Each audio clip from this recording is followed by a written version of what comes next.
Baik, Assalamualaikum warahmatullahi wabarakatuh. Kami dari kelompok 4 untuk mata kuliah analisis laporan keuangan. Di sini kami akan membahas mengenai hasil kerja kelompok kami mengenai analisis sumber dan penggunaan modal kerja, juga mengenai analisis perkreditan. Sebelum kami mempresentasikan apa yang sudah kami diskusikan, izinkan kami memperkenalkan diri terlebih dahulu. Untuk kelompok 4 terdiri dari saya sendiri ada Mas Dwi Fauzi dengan NPM 024, kemudian ada Ridho Pamungkas dengan NPM 09, kemudian ada Anasya Fitri dengan NPM 038, dan Siti Anggreni Fikri dengan NPM 039. Baiklah, materi pertama mengenai analisis sumber dan penggunaan modal kerja akan disampaikan oleh Anasya Fitri serta dengan Siti Anggreni Fikri. Kepada dipersilakan.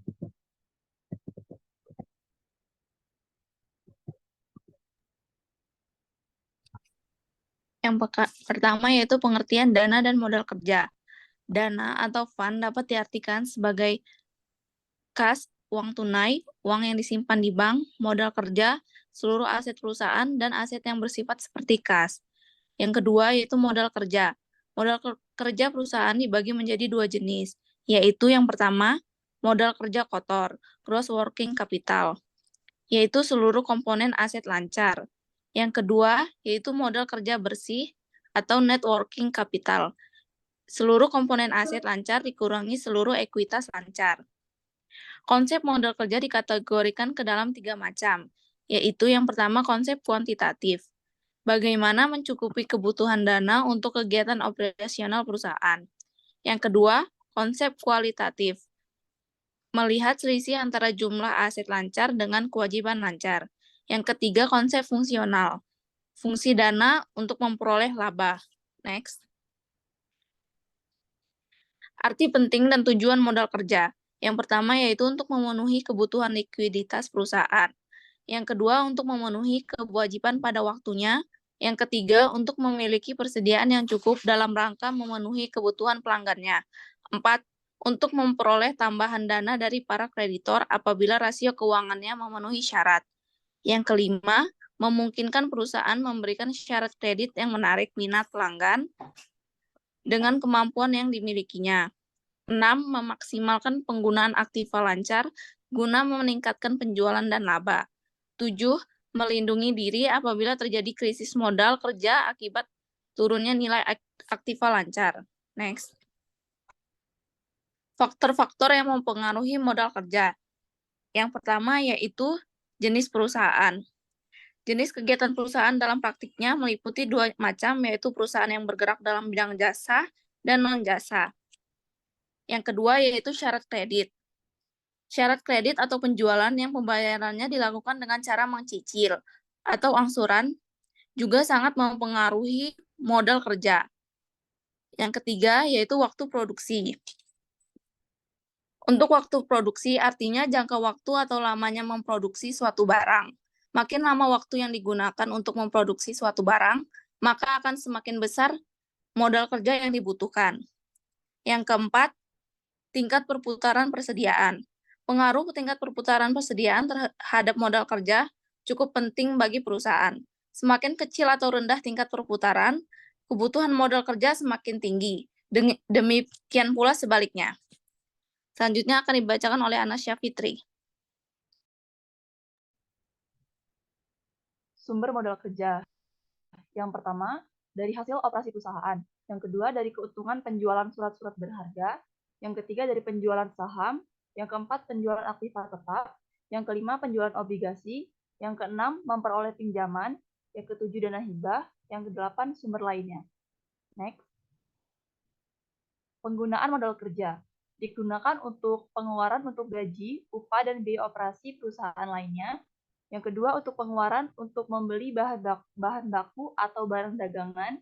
Yang ketiga, untuk menutupi kegiatan akibat penjualan surat berharga. Yang keempat, pembentukan dana. Yang kelima, pembelian aktiva tetap. Yang keenam, pembayaran utang jangka panjang. Yang ketujuh, pembelian atau penarikan kembali saham yang beredar. Yang kedelapan, pengembalian uang atau barang untuk kepentingan pribadi. Dan yang kesembilan, penggunaan lainnya. Next. Laporan perubahan modal kerja menggambarkan posisi modal kerja per periode. Perubahan modal kerja, komposisi modal kerja, jumlah modal yang berasal dari penjualan saham, serta utang jangka panjang, jumlah modal kerja yang digunakan untuk aset tetap, serta jumlah aset tetap yang dijual. Saya kembalikan ke moderator. Baiklah, sekiranya itu yang dapat disampaikan oleh Ana dan Anggi mengenai analisis penggunaan modal kerja. Kita akan membahas selanjutnya kita akan membahas mengenai analisis perkreditan. Baiklah, materi selanjutnya mengenai analisis perkreditan. Untuk materi ini akan dijelaskan oleh saya sendiri, Adam Azmi Fauzi, serta dengan Ridho Pamungkas.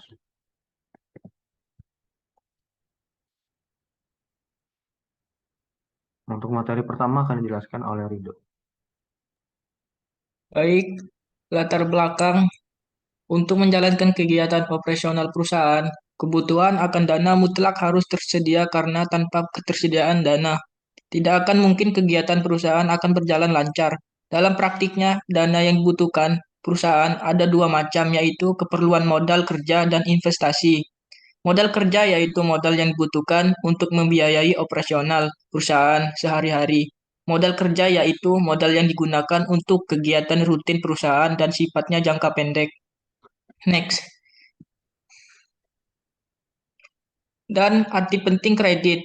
Menurut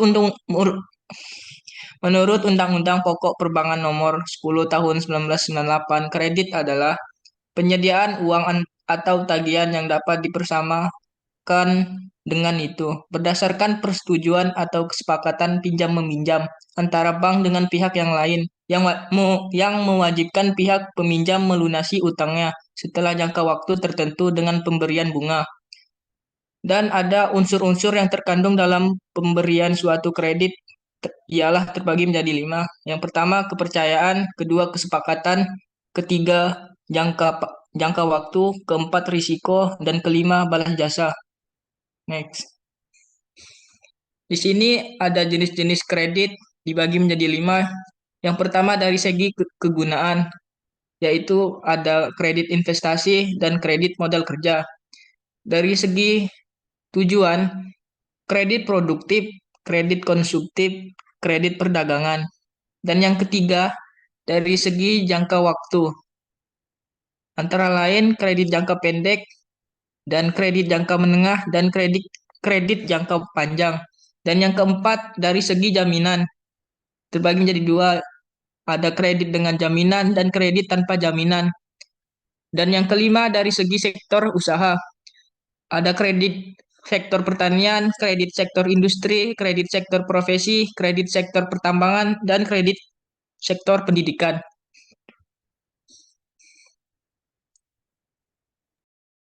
Baiklah, selanjutnya saya akan menjelaskan mengenai perhitungan kebutuhan kredit. Contoh, dalam PowerPoint ini ada kebutuhan-kebutuhan yang dibutuhkan oleh perusahaan. Yang pertama ada biaya prainvestasi senilai 250 juta.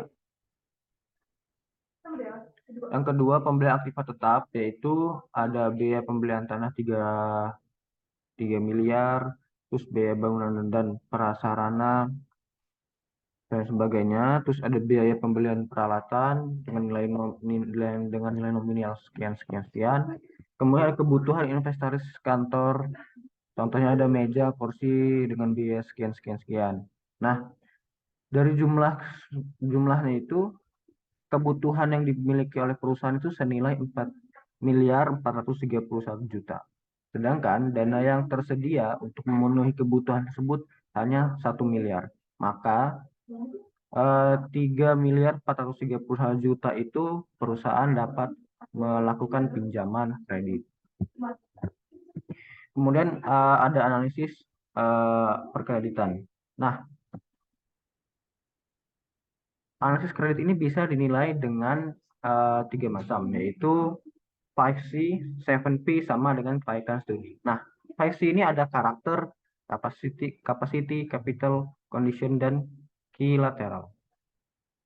Kemudian ada 7P, yaitu personality, purpose, party, payment, prospect, profitability, dan protection. Nah, yang terakhir, investor bisa melihat atau kreditor bisa melihat analisis kredit melalui studi kelayakan. Yang pertama ada penilaian aspek umum, yang kedua penilaian aspek pasar dan pemasaran, yang ketiga penilaian aspek keuangan, yang keempat penilaian aspek teknik atau operasi, yang kelima penilaian aspek ekonomi sosial, yang keenam penilaian aspek organisasi dan manajemen, dan yang terakhir penilaian aspek andal.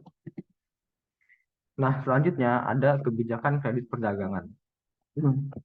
Tentunya perusahaan bisa menentukan kebijakan kredit apa yang akan dipilih oleh perusahaan. Yang pertama ada 3 cara, yaitu ada 3 hal yang bisa ditentukan oleh perusahaan, yaitu standar kredit.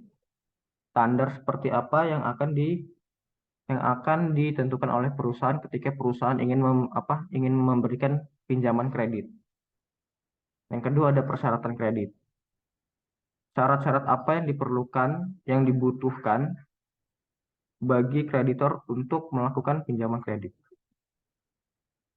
Apabila suatu perusahaan ingin minjam dana ke perusahaan lain, tentu ada persyaratan. Ini adalah yang dimaksud dengan persyaratan kredit.